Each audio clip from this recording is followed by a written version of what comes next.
Hey everyone, let's get into episode 7 of Love is Blind Argentina. So we begin where we left off in the last episode, which is where Ezekiel and Julie are talking, and Ezekiel tells her that in the beginning he feels he was caught up in the rush of things, but now things have mellowed out for him.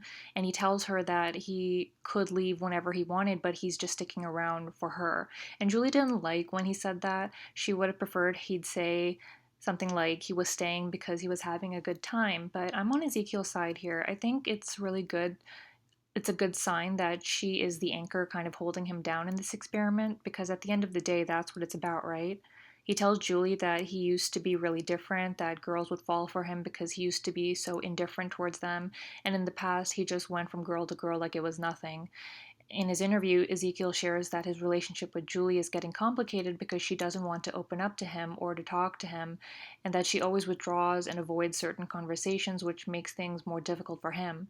There's even this scene which was really awkward where they're laying together in bed, and Ezekiel tells Julie that he loves her, and she goes, "What? I can't hear you." And she's kind of like deflecting, and then she goes, "Me too." And he then goes, "It doesn't sound like you do." And she goes, "What more do you want?" Ugh.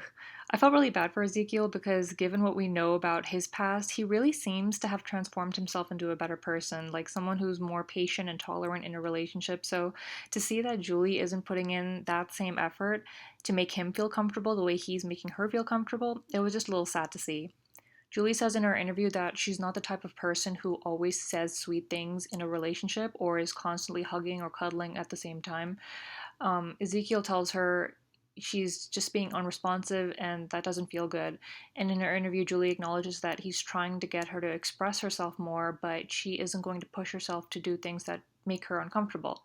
Now, of course, she shouldn't do anything that makes her uncomfortable, but then at the same time, I think she could have been better at communicating how she felt to him. Because if she's not being affectionate, but then also being somewhat avoidant and dismissive of him in conversation, I can understand why Ezekiel felt like he wanted to leave the experiment because it's not like they're progressing as a couple. Ezekiel even says in his interview that he doesn't know if she loves him, which is why he's feeling so much uncertainty. He also shares that Julie is reluctant to open up because of the cameras.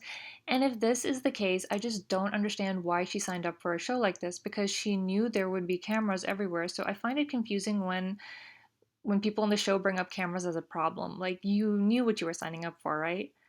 Anyway, their disagreement starts to get bigger, and Julie is telling him, "I told you that I just didn't feel like it." So now I think they were talking about intimacy, and he then tells her, "When have I ever pressured you?" And she goes, "Isn't that what you're doing right now?" Oh god, it was getting heated. She ends up turning her back to him, and he just gets up and leaves the room. But the next day, they end up making up with each other, and it seems they're both willing to compromise for each other in some way. He thinks she's open to changing some things that bother him, and she acknowledges in her interview that he's really transformed himself as a person, and she thinks she should put in that effort too. Julie also gets to meet Ezekiel's friends, and one of his friends says in his interview that he thinks Julie will have a hard time adjusting to Ezekiel's lifestyle because he's the type of guy that likes to go out at night, he hangs out with his friends, and he likes having his own space. But I disagree with that because so far all we have seen is Ezekiel being more than attentive towards Julie's feelings. So I think he really has changed as a person and is putting in a lot of effort to make her feel comfortable. This could, of course, change, but I'm just saying we have no reason to believe at this point that he will be the one making it hard for Julie to adjust, since right now it's kind of the other way around. So now let's move on to Maria and Mauri. They have finally found a solution to their issues with physical intimacy. Thank God. They go to the bathroom and take a bath together to avoid the cameras. So this way Maria doesn't have to worry about the cameras like she was before. But again, I wonder why Maria came onto the show when she knew what she'd be signing up for, which would be cameras rolling all the time. Regardless, it's nice to see these two finally connecting with each other because in previous episodes they were really starting to look really awkward together. They spent several hours in the bath, and Maria feels it helped make up for lost time. She also feels like they needed to feel that spark because that's what was missing between them, that physical connection. The next day, Maria shares in her interview that she's thinking a lot about her family as the wedding approaches, and surprisingly, the only relatives who know about the experiment are her sister and her son. There are a lot of people in her life that don't know what's going on, and she prefers not to worry them by springing the news on them unexpectedly. But I feel she's doing more damage by having not told more people because it's going to come as a big shock regardless when she gets married out of the blue, right? So I didn't really understand her logic there. Maria had told her mom that she would be working in Mexico for a while, and the reason she didn't tell her the truth was because her mom shares things with everyone and she's a bit of a gossip queen, so I can understand that. Um, but she ends up calling her mother and she's pretending like she's still in Mexico and she tells her she's met a man there. And then she introduces her to Maori over the phone. And of course, her mother's surprised. She kept saying, "Oh, Maria, oh, Maria." Maria tries to tell her to get prepared because she might be marrying him soon. And again, she's just like, "Oh, Maria." I was just surprised she didn't come clean because the wedding is like a week and a half away at this point. And speaking of the wedding coming closer, let's move on to Tom and Florfi, who we know are struggling with the idea of commitment. In this episode, we meet Florfi's friends and they ask them what their plans are. And Tom says that regardless of their plans, they're focusing on the evolution of this relationship because exploring their connection day to day is a big part of this. Tom says in his interview that at the moment they still have to have more experiences together, and he tells her friends that they're letting things unfold naturally to avoid stressing themselves. But this is how stress happens. Like, stress occurs when you continue to put something off and don't address something, and that's exactly what the two of them are doing. I think they're doing more damage to themselves by not addressing the wedding date coming closer. I feel like they're avoiding those tough conversations, and at this point, they haven't even met each other's families, which is a dead giveaway about their seriousness about making it to the altar. Tom did mention that his family wants to meet Florfi over the phone, but Florfi thinks it would be uncomfortable for her family to meet Tom since they haven't decided on getting married yet.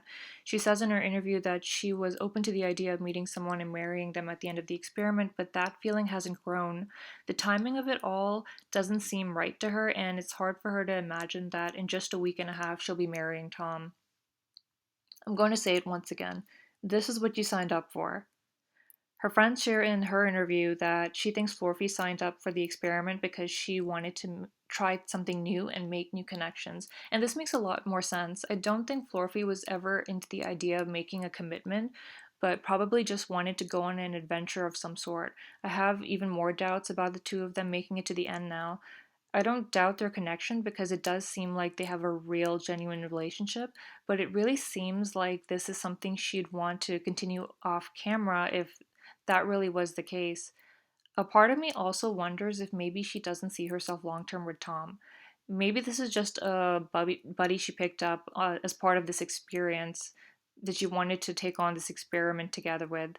Like, I feel like if they were really honest about the timeline of the experience, bothering them, they would both decide to leave the experiment and continue to get to know each other off camera and spend time together privately. But because it just feels like they've already decided not to go through with the marriage. So just by how often they've said they're unsure about it. So maybe they're continuing because they want to continue with all the experiences that come with the experiment until the very end when they have to get to the altar. Again, the biggest indication of them not getting married, in my opinion, is that they haven't introduced each other to their families properly or like in person like some of the other couples have done. And given all the uncertainty, I have to remove them from my list of strongest couples. But speaking of a strong couple, Emily and Santiago continue to do well together. When we cut to them, he gives her a sleeping mask to use as a blindfold because he has a surprise for her and he takes her to the River Plate Stadium, which was really funny because Emily supports a different team. They also go to a jewelry store later where Santiago again surprises her, this time with their wedding rings, which they get engraved. And the next day, Emily meets Santiago's mother and sister, and they get along very well. So here you see the strength of them as a couple because they've introduced each other to their families in person. To me, this shows how serious they are about this experiment and truly appear to be committed to making it towards the end together. Okay, now let's talk about Florencia and Jose Luis because, ooh, things got real awkward when he met her brother Diego, because Diego asked Jose Luis what attracted him to Florencia, and oh my god, this man just went on a tangent about meeting several people in the pods and how she experienced that too, and fell in love twice, first with a different guy who left, and that they called each other husband and wife. I was getting secondhand embarrassment watching this. Diego even tries to ask him the question again and rephrases it by saying, "What were the specific qualities that made you think she was the one?